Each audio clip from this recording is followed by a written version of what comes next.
বিদেশ খাতায় দেওয়া সারা, এগুলা কিটা করছে বাবা বলো, এগুলা কিটা করছে 17 সালে বাবা, ঠিক এই মাসগুলোর মধ্যে, এই মে মাসটা এটা বাবা, এটা কি মে মাস?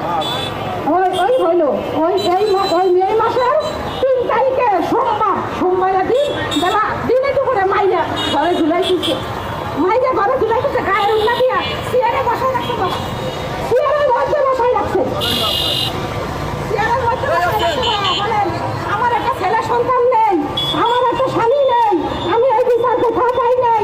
এই যে সাংবাদিক টুকুল ইনার কথা বলা ঠিক হচ্ছে না, ইনার বাড়ির কাছে এই ঘটনা কেন এই আন্দোলন করলো না, কেন সে আমার বিচার করলো না? আমি একটা গরিব মানুষ ছিলাম না, আমি একটা গরিব মানুষ, আপনাদের মতন মানুষের বাড়ি কাজ করে আমার মেয়েকে লেখাপড়া শিখাইছি, 10টা ক্লাস পড়াইছি, এসএসসি পরীক্ষা দিয়ে আমার মেয়ে বেরোছিল। হ্যাঁ, আমি আমার মেয়ে নিয়ে থাকবো, খাবো, ভালো একটা বিয়ে দিব, এই ছেলের কাছে না আমি বিয়ে দেবো, কিন্তু আমার মেয়েটাকে কেন মারলো? যে যাই করুক, মহিলা ফেলানির অধিকার কার আছে?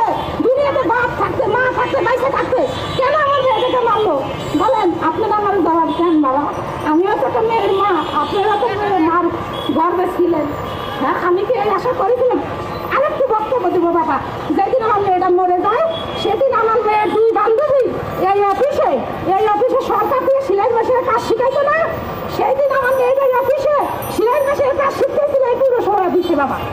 আমি বাড়ি কাজ করি, আমি বেলা 2টার সময় যাইতে আমার ঘরের দরজা খোলা, জানলা খোলা, ঘরের টিভি চলতেছে, ফ্যান চলতেছে, একটা দূরে টিভি দিছে, আমি এক পা উগাইয়ে আরেক পা দিছে, দেখি আমার মাইয়াটারে মাইয়া উন্নতে ঘরে ফিরে গেছে, ঘরে দরজা মানে যারা মারছে তারা তো বেরোই আসবি, যারা মারছে তারা তো বেরোই আসবি, তারা তার ভিতরে থাকতে পারতেছে না, সেই হিসাবে তাহলে কেমন মেয়েটা গলায় দড়ি দিছে?